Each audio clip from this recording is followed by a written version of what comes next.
السلام علیکم ورحمۃ اللہ وبرکاتہ۔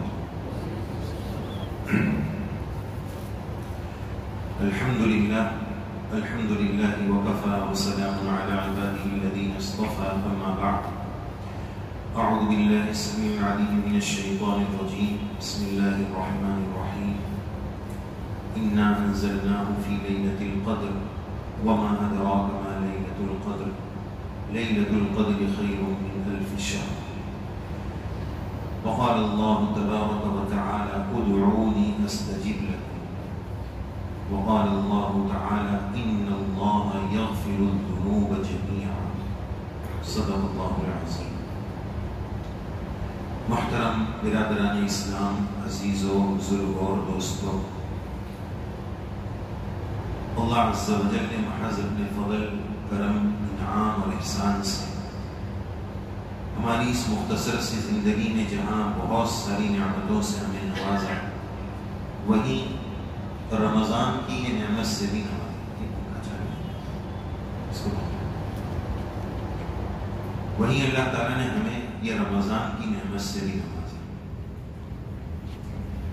علماء نے، بزرگان دین نے کتابوں میں لکھا ہے کہ اگر مردوں سے اٹھا کر یہ پوچھا جائے کہ تم دنیا میں جتنی نعمتیں استعمال کیا کرتے تھے اس میں سے کیا کوئی چیز واپس چاہیے، تو کون سی چاہیے؟ جیسے ہم لوگ اگر کوئی 5 اسٹار دعوت میں جاوے اور وہاں بہت ساری ڈش اچھی لگے تو ہمیں کوئی پوچھے کہ کل جو کھایا تھا اس میں سے سب سے اچھا کیا لگا، کچھ واپس چاہیے، تو ہم کوئی خاص چیز بولیں گے۔ اسی طرح مردوں سے پوچھا جائے کہ تم کو کوئی ایک چیز واپس چاہیے جو دنیا کی نعمتیں تھی، تو وہ کیا چاہیے؟ تو مردے کہیں گے ہمیں ایک رمضان اور مل جائے۔ ذرا ہم اندازہ لگائیں کہ رمضان اللہ تعالیٰ کی کتنی بڑی نعمت ہے۔ آخرت میں ہم حسرت کریں گے، افسوس کریں گے کہ اللہ نے جو کچھ دیا تھا ہم نے اس کو کیسے ضائع کیا۔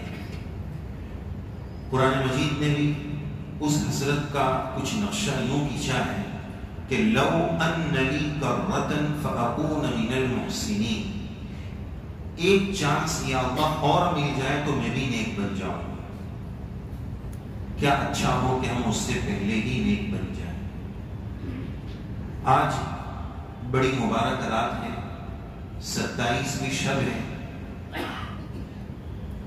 اور دل اگرچہ بہت گنہگار ہے لیکن دل یہ گواہی دے رہا ہے، بہت اسٹرانگ یہ فیلنگ آ رہی ہے، قوی احساسات یہ کہہ رہے ہیں کہ آج شب قدر ہو سکتی ہے۔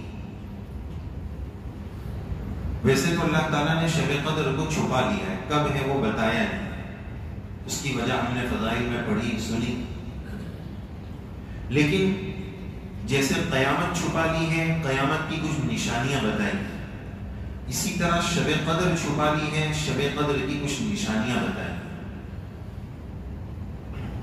اللہ تبارک و تعالیٰ نے پورے سال بھر میں دنیا بھر میں اپنے جتنے انوارات اور برکات رکھے ہیں، اللہ تعالیٰ وہ تمام برکات سمیٹ کر رمضان میں لے کر آتے ہیں، اور رمضان بھر کی جتنی برکتیں ہوتی ہیں اللہ تعالیٰ اس کو شارٹ لسٹ فرما کر آخری عشرے میں لے کر آتے ہیں، اور آخری عشرے کی جتنی برکتیں اور رحمتیں ہیں اس کو مختصر کر کے شب قدر میں لے کر آتے ہیں۔ تو ہم اندازہ لگائیں کہ شب قدر کتنی بڑی رات۔ اسی وجہ سے کسی بزرگ نے فرمایا کہ جو شب قدر کی قدر کر لے گا وہ صاحب قدر ہو جائے گا۔ بڑے بزرگ کا جملہ ہے، حضرت مولانا قمر الزمان صاحب الہ آبادی دامت برکاتہم العالیہ کا یہ ملفوظ ہے۔ حضرت فرماتے ہیں کہ جو شب قدر کی قدر کر لے گا وہ صاحب قدر ہو جائے گا۔ اللہ تعالی ہمیں بھی قدر کی توفیق دے دے۔ تو شب قدر کے قوی امکانات ہیں، 27ویں شب ہے۔ علماء کی ایک بڑی تعداد یہ کہتی ہے دلائل کی روشنی میں کہ سب سے زیادہ قوی احتمال 27ویں شب میں ہوتا ہے، نمبر 1۔ نمبر 2، دوسری بات یہ ہے اللہ تبارک و تعالیٰ اپنے بندے کے گمان کے مطابق فیصلہ فرماتے ہیں۔ ہم میں سے اس مبارک مجلس میں آنے والا، دعا کی مجلس میں شرکت کرنے والا ہر ایک بندہ اس نیت سے بیٹھ جائے، کرنٹ ابھی یہ نیت کر لے کہ میں شب قدر کی نیت سے آیا ہوں۔ ہو سکتا ہے اللہ اس کی نیت کی لاج رکھتے ہوئے ہمارے ساتھ اسی شان کے مطابق فیصلہ فرما دے۔ نمبر 3، ہم نے جیسے کہ شروع میں عرض کیا کہ شب قدر کی کچھ نشانیاں بتائی گئی ہے، اس میں سے ایک نشانی ہم نے فضائل میں پڑھی کہ نبی کریم صلی اللہ علیہ وسلم ایک صبح فجر کی نماز کے بعد آپ کے سر مبارک پر، پیشانی مبارک پر بارش کی وجہ سے مٹی کے آثار نظر آئے، تو نبی کریم علیہ السلام نے فرمایا کہ شب قدر کی یہ نشانی۔ آپ سمجھ گئے میں کیا کہنا چاہ رہا ہوں؟ ہمارے شہر میں آج اللہ کی رحمت برسی ہے، تو بہت، چونکہ اس زمانے میں مسجدیں ایسی عالی شان وسیع و عریض نہیں تھی، کچی زمین کی تھی تو مٹی سر پر لگ گئی، اب یہ عالی شان بن گئی۔ تو یہ بارش کی نشانی سے بھی ہم پیارے اللہ سے امید رکھتے ہیں کہ اللہ اس کو ہمارے اپنے شب قدر بنا کر آج کی رات میں ہمیں 83 برس سے زیادہ مہینے کا ثواب عطا فرما دیجیے۔ بڑی مبارک رات، بڑی مبارک رات، اللہ تعالیٰ نے مستقل ایک سورت نازل فرما دی، اتنی بڑی بات، اور اہمیت دلانے کے لیے قرآن مجید کا اسلوب ہے، عربی اسلوب ہے کہ کسی چیز کی اہمیت بتانے کے لیے سوال کیا جاتا ہے، وَمَا أَدْرَاكَ مَا لَيْلَةُ الْقَدْرِ، اے مسلمانوں کیا تم کو پتا ہے کہ لیلۃ القدر کیا چیز ہے؟ تو آدمی شوق میں آ جائے گا، کیا چیز ہوگی، کیسی ہوگی، کیا فضیلت ہوگی، سوال قائم کر کے اہمیت بٹھا کر اب جواب دے رہے ہیں کہ لیلۃ القدر 1000 مہینوں سے بڑھ کر۔ آج کے زمانے میں کون 83 برس جیتا ہے؟ بہت کم تعداد ہو گئی۔ تو ایک رات بھی اگر ایسی اچھی نصیب ہو گئی تو ہم کہہ سکتے ہیں زندگی بھر کا فیصلہ ایک رات میں ہو جائے۔ لیکن اللہ کی شان بڑی بے نیاز ہے، وہ چاہے تو ایک کتے کو پانی پلانے پر جنت دے دے، معاف کر دے، وہ چاہے تو 500 سال کی عبادت ایک گلاس پانی کے بدلے میں لے کے ختم کر، وہ بڑا بے نیاز ہے، اس کو ہماری عبادتوں کی کوئی ضرورت نہیں ہے۔ ہمیں اپنی عبادت پر ناز، تکبر نہیں ہونا چاہیے۔ ہمارے رب کو ہم یہی کہیں گے کہ ہمارا روزہ، ہماری تراویح، ہماری تلاوت، ہمارا اعتکاف، ہماری زکوٰۃ و فطرے سب کھوٹے سکے، کریم کھوٹا سکہ چلا لیتا ہے۔ اگر کسی کو اللہ نے زیادہ عبادت کی توفیق دی تو بھی ناز والی بات نہیں کہ میں نے 15 قرآن ختم کر لیے، اتنے کر لیے، فلاں کر لیا، ناز اور تکبر والی بات نہیں۔ حضرت تھانوی رحمۃ اللہ علیہ کے ملفوظات کی مثال بڑی پیاری مثال ہے، جس سے ہم اپنی عبادتوں کی حالت کو سمجھ سکتے ہیں کہ حضرت کی مجلس میں ایک مہمان آئے، حضرت کا خادم ایسے پنکھا حضرت کو دے رہا تھا۔ پرانے زمانے میں کہاں اے سی اور پنکھے، تو ایسا پنکھا دے رہا، تو وہ مہمان آئے، خادم کو کہا کہ 5 منٹ میں حضرت کی خدمت کرو۔ ہم لوگ چونکہ ایموشنل جلدی ہوتے، عقیدت، اندھی عقیدت میں جلدی آتی، مولانا آپ کا مسافہ ضروری ہے، آپ کا ہاتھ توڑ کے بھی کرنا ہے تو کر لیں گے، ہاتھ توڑ دو لیکن مسافے کے لیے ہاتھ آگے بڑھا دو۔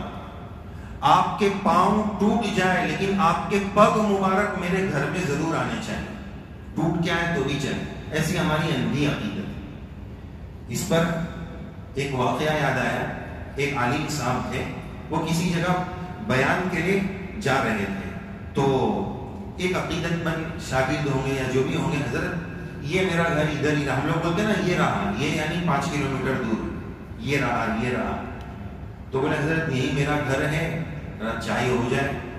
حضرت نے سوچا کہ چلو 10-15 منٹ میں کیا مسئلہ ہو جائے گا، اتنی محبت سے بیچارہ بول رہا ہے۔ اب ادھر جو وہ مجمع بیان کا انتظار کر رہا ہے کہ حضرت آئیں گے، حضرت آئیں گے. بعض مرتبہ پھر لوگ علماء سے بدگمان ہیں کہ یہ لوگ وقت پہ آتے نہیں، لیکن پرابلم کیا ہے، وہ اصل صورتحال سامنے آتی نہیں کہ لینے والا بندہ ہی مسجد کا جلدی آیا نہیں. تو میں تو ابھی اپنا عذر کروں کہ میرے ساتھ یہ بات نہیں، میں ہی اس میں مجرم کہ 1:45 کا ٹائم تھا، میں شاید 5-10 منٹ تاخیر سے آیا. تو بہرحال وہ حضرت کو بولا حضرت چائے پینے چلتے ہیں. حضرت گئے. اب اللہ کا بندہ 3-4 کلومیٹر چلا کے لے گیا، 4 مالے پہ اوپر چڑھایا. سیل فون کا زمانہ ہے، فون کر دیتا بیگم کو کہ حضرت کو لے کے آ رہا ہوں، چائے بنا کے رکھ. تو وہاں جا کے بولتا ہے چائے حضرت آئے. بیگم بولتی ہے دودھ نہیں. اب دودھ لینے گئے. آدھے گھنٹے کے بعد پائے تیار ہوئے، یعنی چائے تیار ہوئی. اب حضرت کو آدھے گھنٹے بعد چائے نہیں. برداشت کر رہے حضرت، اب کیا کریں. چائے پی لی. جب حضرت جانے لگے تو بولتا ہے حضرت دعا کر دو.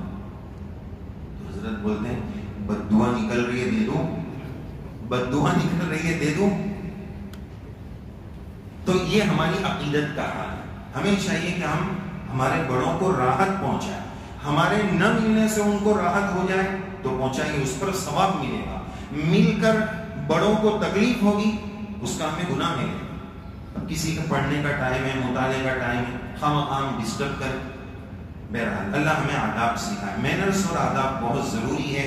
ادب ہی سے انسان ہے، ادب جو نہ سیکھے وہ حیوان ہے. اللہ ہمیں آداب اور مینرز سکھائے. تو بہرحال بات تھوڑی بدل گئی. یہاں چل رہی تھی کہ حضرت کو وہ خادم نے کہا، خادم کو وہ مہمان نے کہا کہ میں ذرا پنکھا ڈالتا ہوں. اب ایک ہر چیز کا ایک ہنر ہوتا ہے، آرٹ ہوتا ہے. تو وہ ایسے پنکھا ڈال رہا ہے کہ کبھی کبھار یہ پنکھے کا تماچا حضرت کے چہرے پہ مار دیتا ہے. اس کو پنکھا ڈالنے آ نہیں رہا ہے، کیونکہ ہیبٹ والی بات ہے، سیکھنے والی چیز ہے. خدمت بھی سیکھنے کی چیز ہے. اب حضرت نے دیکھا بیچارہ اتنی محبت کر رہا ہے تو حضرت اس کے تماچے جھیل رہے. چلو یار تھوڑا کھا لو، کیا کر رہے. وہ اس کے پنکھے کے تماچے حضرت برداشت کر رہے. وہ یہ سمجھ رہا ہے کہ میں آدھے گھنٹے سے حضرت کو پنکھا ڈال رہا ہوں. حقیقت یہ ہے کہ آدھے گھنٹے سے پنکھے کے تماچے حضرت کو مار رہا ہے. حضرت اس لیے برداشت کر رہے ہیں کہ بیچارہ محبت میں پنکھا ڈال رہا ہے، تھوڑا اس کا جذبہ عقیدت کی تسکین ہو جانے دے. تو حضرت برداشت کر رہے. وہ سمجھ رہا ہے میں بہت خدمت کر رہا ہوں. یہی حال میری عبادت کا ہے کہ میں سمجھ رہا ہوں کہ میں بہت بڑا تیر مار رہا ہوں، لیکن یہ تھپڑ مار. ہماری عبادت کا حال یہی. اللہ ہمیں اس حقیقت کو سمجھنے کی توفیق نصیب فرمائے. رمضان المبارک کا اہم پیغام یہ ہے کہ ہماری زندگی سے گناہ ختم ہو جائے، اللہ کی نافرمانی ختم ہو جائے، گناہ سے ایک خاص قسم کی نفرت ہو جائے. گناہ چھوڑنے کے لیے 2 بڑی چیز ہے. نمبر 1، اللہ سب کو ایک ساتھ سب جگہ دیکھ رہے ہیں. میں اللہ کی نگاہ سے چھپا ہوا نہیں. جس کا تھا ڈر وہ نہیں ہے گھر، اب جو چاہے کر، ایسا نہیں. اللہ دیکھ رہے ہیں. اللہ ہر ایک کو دیکھ رہے ہیں، ایک ساتھ دیکھ رہے ہیں. اللہ تعالیٰ نے ایک ولی کو الہام فرمایا کہ میرے بندوں کو کہہ دو کہ تم کو جب گناہ کرنا ہوتا ہے تو 5 سال کے چھوٹے بچے سے بھی حیا کرتے ہو کہ بچہ دیکھ رہا ہے، اور گناہ کرنا ہوتا ہے تو مجھ پروردگار سے حیا نہیں کرتے ہو، حالانکہ میں نے تمہیں پیدا کیا ہے، نعمتوں سے نوازا ہے. بچے سے حیا کرتے ہو، مجھ پروردگار کا خیال نہیں رکھتے. اللہ کی نافرمانی.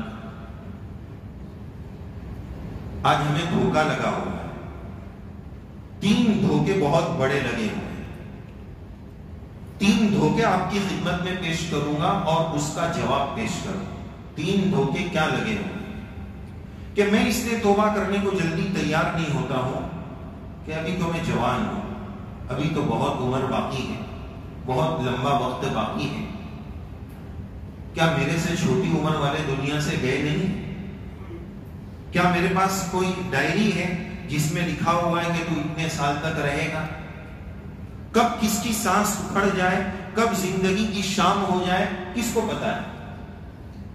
اس سے پہلے توبہ ضروری. اگر وقت فکس ہوتا تو اچھی بات ہے، لیکن پتہ ہی نہیں، اس لیے آج توبہ کرنے کی ضرورت ہے. یہ دھوکہ ہے. دوسرا دھوکہ یہ ہے کہ میرا رب تو بڑا غفور الرحیم ہے، واقعتاً بہت غفور الرحیم ہے، لیکن جواب یہ ہے کہ اس کے اپوزٹ میں عزیز ذو انتقام بھی ہے، ذو الجلال بھی ہے، ان ربک لسریع العقاب بھی ہے، پکڑنے پر آئے گا تو بڑی سخت پکڑ پکڑے گا، ان بطش ربک لشدید، میرے رب کی پکڑ بہت سخت ہے۔ زندگی میں الارم اللہ بجاتے رہتے ہیں۔ ہم اس کی مثال یوں دیتے ہیں، گاڑی میں ہم سفر کر رہے ہیں تو جی پی ایس ہم نے فکس کیا کہ یہ ہم کو راستہ بتائے، اگر ہم نے غلط ڈائریکشن لے لیا تو تھوڑی دیر وہ پیپ بجاتا ہے کہ بھائی تو غلط جا رہا ہے، بھائی تو غلط جا رہا ہے، 2-3 منٹ کے بعد بول دے گا کہ یہ نفٹ ہے، نپٹا ہے، چھوڑ، جہاں جاتا ہے جا، تھوڑی دیر بجائے گا۔ یہی حال اللہ تعالیٰ ہماری زندگی میں بہت سارے الارم بجاتے ہیں کہ بندے آ جا، کہاں جا رہا ہے۔ قرآن مجید کی بہت ساری آیات دیکھو تو ایسا لگتا ہے جیسے اللہ ہمیں سہلا کر پیار کر کے سمجھا رہے ہو، یا ایھا الانسان ما غرک بربک الکریم، اے انسان تجھے تیرے کریم مہربان رب سے کس چیز نے دھوکے میں ڈال دیا، فأین تذهبون، بندو تم کہاں جا رہے ہو، ففروا الی اللہ، اللہ کے پاس آ جاؤ، دوڑ کر آ جاؤ، نفس و شیطان کے پاس کہاں جا رہے ہو، پیار سے اللہ بلا رہے، ہم اپنی مستیوں میں مست۔ بہت سارے لوگوں کے الارم کے واقعات سن کر بھی ہمیں ہدایت مل سکتی ہے۔ اس بات کو سمجھنے کی کوشش فرما، میں کیا جملہ عرض کرنا چاہ رہا ہوں، مجھ پر الارم نہیں، دوسروں پر جو الارم کی ٹون بجی ہے وہ ہمارے سدھرنے کے لیے بھی کافی ہے۔ ایک صاحب ماشاءاللہ ظاہری وضاحت کے اعتبار سے بڑے دیندار، متقی، نمازوں کے پابند، کچھ وقت پہلے ہماری ان سے ملاقات ہوئی تھی، انہوں نے اپنا واقعہ سنا ہے کہ میں کیسے بدلا، میں پہلے کیا تھا۔ مختصر یہ سنایا کہ میں ایک کنٹری میں، ایک ملک میں سفر کرنے کے لیے گیا، سفر کا مقصد صرف اور صرف گناہ تھا، کہ اس ملک میں گناہ کے تمام تر نقشوں کی عام اجازت تھی، کوئی پکڑنے دیکھنے والا نہیں تھا، میں صرف گناہ کرنے کے لیے گیا اور وہاں پہنچ بھی کیا، گیا، سب کچھ کیا۔ جب ریٹرن آ رہا تھا نا تو فلائٹ نے ایسے ہچکولے لیے کہ اب گئے کہ تب گئے، 10-15 منٹ تک ایسا لگا کہ بس اب آخری وقت ہم سب کا آ چکا ہے۔ اس وقت میں نے اپنے رب سے دل ہی دل میں بات شروع کر دی کہ اللہ اب بچ جاؤں تو نیکی کی زندگی گزاروں گا، وقت آ چکا ہے تو معاف کر دیجیے۔ یہ جملہ بولنے کے بعد مجھے ایسا لگ رہا تھا کہ فلائٹ میں مجھے کچھ انوار اترتے نظر آ رہے ہیں اور میرا جواب ملتا نظر آ رہا ہے۔ ایسی دل کی دنیا پلٹی کہ مولانا آج میرا یہ ہولیا اسی الارم کی برکت، وہ دن ہے اور آج دن میں نے کبھی نماز نہیں چھوڑی، الحمدللہ۔ اللہ ہمیں بھی ایسا جذبہ نصیب فرمائے۔ میری زندگی میں بھی الارم بہت آتے ہیں، لیکن میں ویسا ہی ڈھیٹ ہو کے غلط جا رہا ہوں، الارم بجنے دو، وہ بجتی ہے تو بجتے رہے۔ ضرورت ہے اس بات کی کہ ہم سچی توبہ کریں۔ تو دوسرا جواب ہو گیا کہ غفور الرحیم ہے، اس کا اپوزٹ بھی ہے، عزیز ذو انتقام بھی ہے۔ تیسری بات، پیارے آقا صلی اللہ علیہ وسلم شفیع المذنبین، گنہگاروں کی سفارشی، یقیناً سرکار کی سفارش بہت بڑی دولت اور نعمت ہے، اللہ کی رحمت اور شان تو ہے ہی، نبی کریم علیہ السلام کی شان کے کیا کہنے۔ حدیث شریف میں یہ مضمون ملتا ہے کہ ایک مرتبہ آپ صلی اللہ علیہ وسلم ابراہیم علیہ السلام کا اپنی قوم کے بارے میں جو جملہ تھا، رب انہن اضللن کثیرا من الناس، اس کا ترجمہ چھوڑتا ہوں، سرکار نے وہ آیت تلاوت فرمائی۔ عیسیٰ علیہ السلام کا اپنی امت کے بارے میں جملہ تھا، ان تعذبہم فانہم عبادک۔ یہ دونوں باتیں پڑھ کر سرکار کو اپنی امت کی یاد آ گئی، نبی کریم علیہ السلام رونے لگے۔ اللہ تعالیٰ نے جبرائیل علیہ السلام کو بھیجا، جا کے پوچھو کہ سر محمد کیوں رو رہے ہیں، صلی اللہ علیہ وسلم کیوں رو رہے ہیں۔ سرکار فرماتے ہیں یا رب امتی، یا رب امتی، یا اللہ میری امت کا مسئلہ ہے۔ یہ دونوں نبی نے اپنی امت کے بارے میں بات کی، مجھے بھی میری امت کی یاد آ رہی ہے۔ سرکار کی شان دیکھیے، اللہ تعالیٰ آسمانوں سے جواب بھیجتے ہیں، اِنَّا سَنُرِيكَ وَلَا نَسُوءُكَ، محبوب ہم آپ کو راضی کر دیں گے، آپ کی امت کے سلسلے میں ہم آپ کو رسوا نہیں کریں گے، ہم آپ کو راضی کر دیں گے۔ یہی مضمون والضحیٰ کی صورت میں ہے، وَلَسَوْفَ يُعْطِيكَ رَبُّكَ فَتَرْضَىٰ، محبوب ہم آپ کو اتنا دیں گے کہ ہم آپ کو خوش کر دیں گے۔ ایک حدیث پاک میں مضمون ہے کہ پھر نبی کریم علیہ السلام نے فرمایا کہ تب تو میں اس وقت تک خوش نہیں ہوں گا، اس وقت تک راضی نہیں ہوں گا جب تک کہ میرا ایک امتی بھی جہنم میں ہو۔ میرے سرکار کی رحمت کا اندازہ لگا، اللہ کی شان تو ہے ہی، نبی کریم علیہ السلام نے بھی امت کا مسئلہ آسان کر دیا۔ میں یہ عرض کر رہا تھا کہ دھوکہ، تیسرا دھوکہ کہ سرکار کی سفارش سے بیڑا پار ہو جائے، لیکن یہ بھی دھوکہ ہے۔ ایک مثال سے جواب سمجھاؤ کہ ایک بچے کا اسکول کی 10ویں میں ایڈمیشن نہیں ہو رہا ہے، ہم نے لاگوگ لگائی اپنی زبان میں کہ تمہارے ذرا پرنسپل صاحب سے اچھے تعلق ہیں تو ذرا کوشش کرو نا۔ تو اب ہم پوچھیں گے کہ ٹھیک ہے ہمارے تعلقات ہیں، ہم کوشش بھی کریں گے، لیکن بھائی جان ایک بات یہ بتاؤ کہ 9ویں میں نمبر کتنے پرسنٹ آئے؟ تو وہ بولے 22%۔ تو کتنا بھی زیادہ گہرا تعلق ہو وہ سفارش کرے گا؟ کرے؟ ارے بھائی 22% سے کیا، میں کس منہ سے سفارش کروں؟ ہاں آپ یہ بولتے 60% آئے، 65 آ گئے تو ٹھیک ہے کوشش کر لیتا، لیکن آپ تو کوسوں دور ہیں کہ کس منہ سے میں سفارش کروں۔ یہی حال ہمارا ہے کہ نبی کریم علیہ السلام سفارش فرمائیں گے، لیکن اس پالے سے ہم لوگ کوسوں دور ہیں، سفارش کیسے ہو پائے؟ یہ سفارش کا مجھے دھوکہ لگا ہوا، اس پرسنٹیج تک ہمیں پہنچنا ہے کہ کم سے کم پھر بعد میں سرکار کو ہم یہ گنہگار چہرہ دکھا سکیں، آپ کی سفارش ہمارے حق میں ہو سکے۔ آج کی ہماری یہ مجلس دعا کی نسبت پر منعقد کی گئی ہے، تو دعا کے تعلق سے بھی کچھ باتیں عرض کرنی ہیں، اور اصل دعا کی مجلس کا مقصود ہم آج اجتماعی توبہ کر لیں۔ ہم لوگ ہر ایک اپنے ملک کے اس وقت کے حالات سے بخوبی واقف، کتنی معافی مانگنے کی ضرورت ہے، اللہ سے حالات کو سدھروانے کے لیے کتنا رونے کی ضرورت ہے، ہمیں اس کا احساس نہیں۔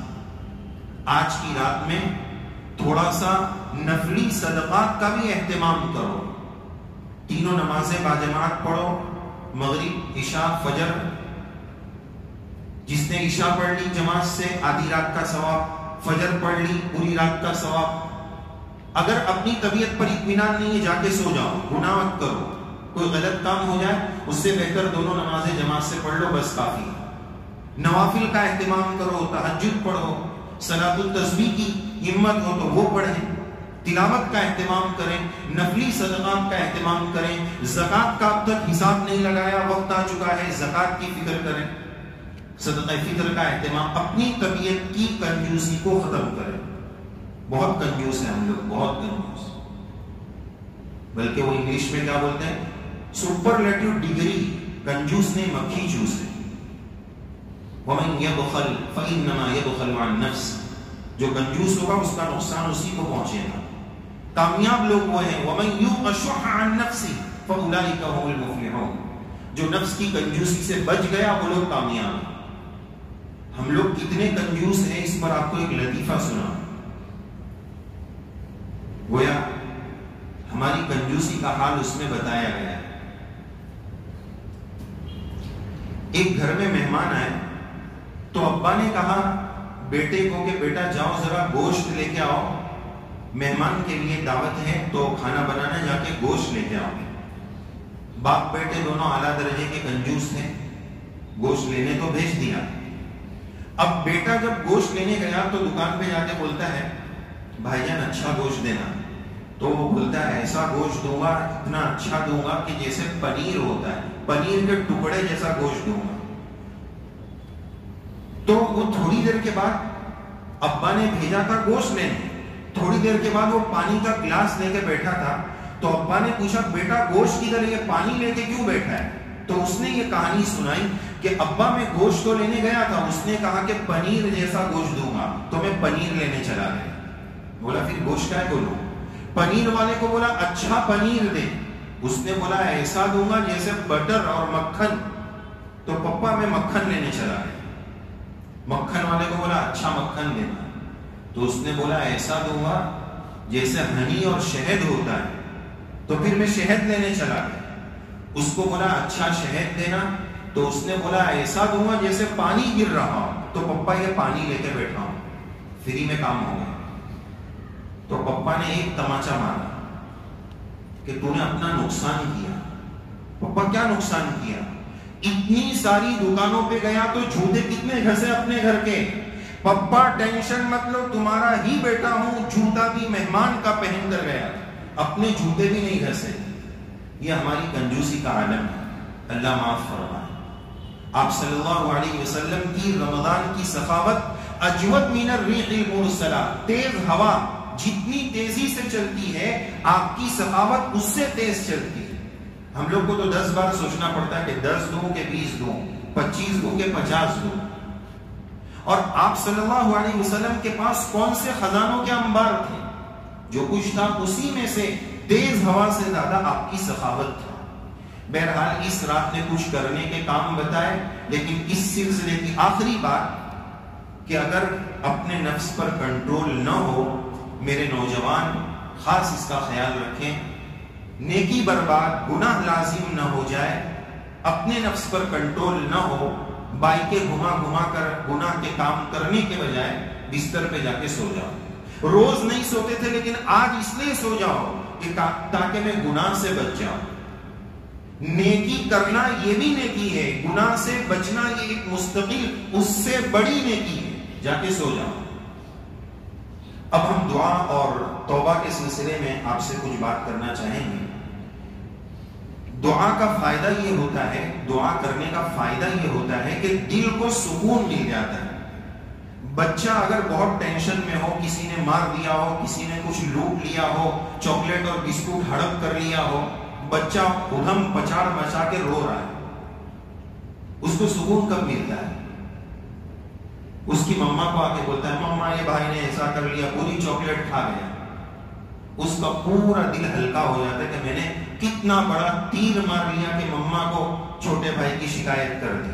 دکھڑا سنا کر وہ خوش ہو جاتا ہے۔ تو ذرا بتائیں وہ مہربان رب جو 70 نہیں ہزاروں ماؤں سے زیادہ مہربان رب ہے، جب بندہ اپنے دل کا دکھڑا اس کو سنائے گا تو بندے کے دل کو کیا قرار نہیں ملے گا؟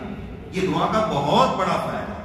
دعا کے بعد بندے کا دل بالکل مطمئن ہو جاتا ہے۔ ایک فائدہ دعا کا یہ ہے کہ بندے کو اللہ سے بات چیت اور کنیکشن کا چسکا چڑھ جاتا ہے، پھر اس کو دعا کے بغیر چین نہیں آتا ہے کہ یار جیسے دنیا کے عاشق نامراد ہوتے ہیں نا، یہ ہمارے نوجوان افیئر کرنے والے جب تک رات میں سیٹنگ چیٹنگ نہیں کرتے ان کو نیند نہیں آتی ہے۔